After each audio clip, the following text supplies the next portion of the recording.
saya ngisi anak-anak SMP kelas 2 tapi usianya 13 tahun rata-rata.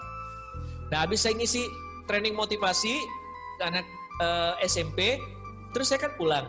Ada satu siswi yang mencegat saya. Kak Febri, tunggu, nggak boleh pulang. Wah, deg-degan tuh saya. Ini kenapa nih? Saya nggak boleh pulang nih sama nih cewek nih gitu kan. Ternyata dia ngasih surat. Bukan ngasih surat, ngasih lembar kertas. Nah, cuma kan masalahnya saya udah nikah. Nggak ada hubungannya ya. Dulu waktu masih bujangan tuh agak-agak aneh kalau nerima selembar kertas. Pas saya ambil itu kertas, mau tahu nggak isinya apa teman-teman sekalian? Ini isinya keren. Selembar kertas itu ternyata isinya adalah peta hidup. Saya minum dulu ya. Tahu nggak peta hidup itu apa? Mungkin teman-teman ada yang udah pernah bikin peta hidup. Tahu peta hidup? Tahu peta itu untuk apa? Untuk nunjukin jalan ya. Nunjukin jalan ya. Peta tahu ya? Nah, ini yang hidupnya. Aku peta. Maaf. Ini biasanya kalau ketemu offline nih lebih pecah nih biasanya nih, lebih seru. Iya, saya bisa berdiri. Tapi mudah-mudahan dinikmatin teman-teman. Peta hidup itu adalah untuk menunjukkan jalan kehidupannya dia. Dia coba membuat petanya sendiri atas hidupnya dia. Ini yang dia tulis. Saya masih ingat sekali. Namaku Farah, usia 13 tahun. Ditulis di sudut kiri berarti. Di tengah kiri. Kiri mana sih? Kirinya teman-teman. Kiri. Sebelah kiri. Ditulis namaku Farah, usia 13 tahun. Dia tarik garis lurus set ke pojokan sebelah kanan. Usia 28 tahun saya akan menjadi seorang desainer muslim terkenal di Indonesia. Jadi dia punya waktu 15 tahun tuh. 15. Nah 15 tahun itu apa yang dia lakukan? 2 tahun yang akan datang saya akan masuk SMA Negeri 1 Depok. Berapa rata-rata nilainya? 90 berapa dulu SMA Negeri 1 Depok dulu ya. Saya masih kurang di pelajaran matematik, tapi saya masih punya waktu 2 tahun untuk bisa fokus di matematik dan saya akan kejar itu. 5 tahun yang akan datang, saya akan kuliah. Saya akan kuliah di Melbourne, Australia, jurusan desain. Dia tulis tuh, saya lupa cuma kampusnya apa. Ya, dia tulis. Terus dia tulis di bawahnya, ayah sudah mengizinkan sementara bunda belum mengizinkan. Saya masih punya waktu 5 tahun untuk meyakinkan bunda. Kalau bunda dan ayah nggak punya biaya, saya akan mencoba cari beasiswa. Dari mana saya nyari beasiswa? 5 tahun lagi masih kuliah, dia nyari beasiswanya sekarang, coba bayangin. Berarti kan udah punya visi. Siapa orang yang ingin saya temui? Dian Pelangi. Dian Pelangi itu desainer muslim ya, Dian Pelangi. Terus udah gitu, kapan saya lulus dari Australia? Ketika pulang apa yang saya lakukan? Kapan saya buka butik sampai akhirnya dia jadi desainer muslim terkenal di Indonesia? Itu luar biasa. Saya kira ini keren banget gitu. Jadi kalau orang udah tahu apa yang dia cita-citakan, dia tahu kemana dia melangkah. Dia tahu kemana dia melangkah. Dia tahu fokus dia mana. Kita nggak harus bisa semua hal, tapi yang paling penting adalah gitu kan ya, kita tahu potensi kita di mana. Ya kan? Untuk bisa terbang saya nggak harus jadi pilot, bener ya? Yeah. Karena saya nggak punya kemampuan untuk jadi pilot. Untuk mencicipi sepiring masakan enak, saya nggak harus jadi seorang chef. Tapi minimal saya punya uang untuk membayar sepiring tadi dan saya punya uang untuk beli tiket tadi, gitu.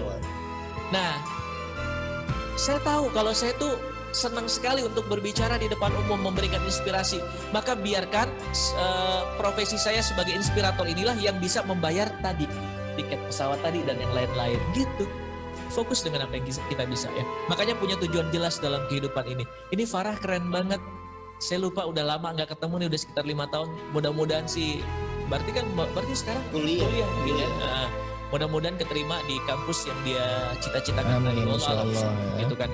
Nah, dia tahu apa yang dia mau gitu kan. Bahkan dia bilang gini, Pak Andri, kalau saya masuk kamar saya nih sekarang nih, kata dia bilang, masuk kamar saya, itu di kamarnya itu ditempel desain-desain busana muslim. Ya, ngerti ya maksudnya desain-desain busana muslim? Ada Iron Man, ada Bukan. Iron Man kan menutup aurat, tapi bukan.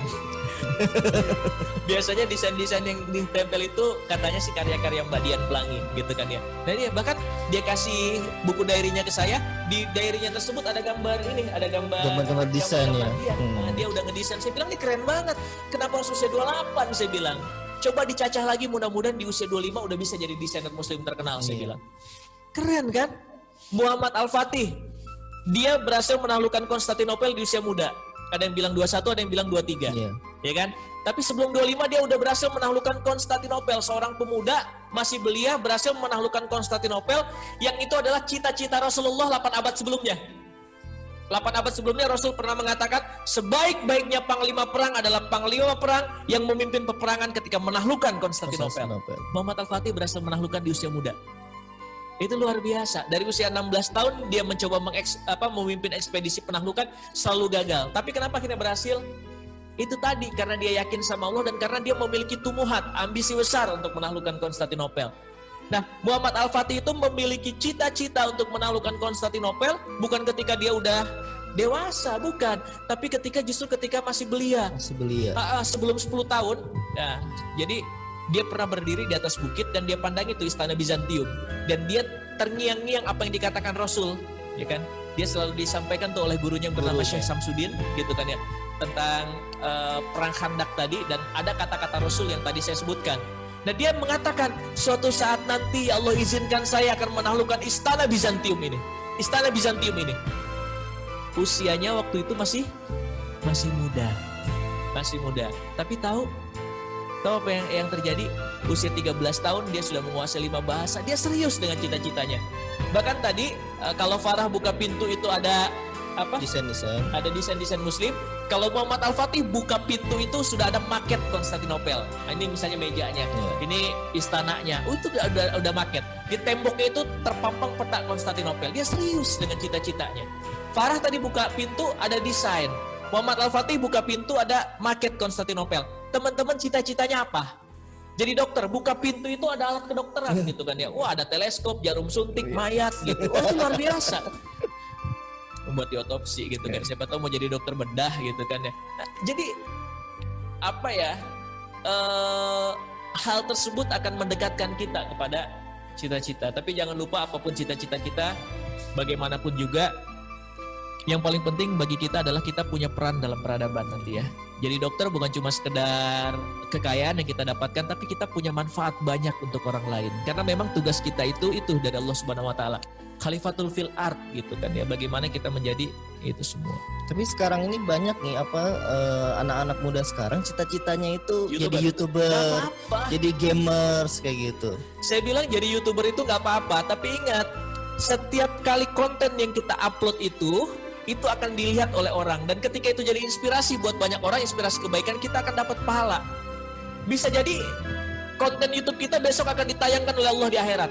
Ini loh kerjaan kamu nih dulu nih, ya kan? Gara-gara kamu gitu kan ya, kontennya ngeprank, banyak orang yang akhirnya terinspirasi ngeprank dan banyak yang celaka gara-gara itu. Ngeprank itu sekarang udah banyak dan korban udah lumayan banyak ya. Ngeprank untuk narik kursi, gini aja nih, orang mau duduk ditarik kursinya gitu kan ya. Udah berapa tulang ekor yang patah? Udah berapa tulang ekor orang yang patah gara-gara itu? Bahkan buta, bisa buta. Ya.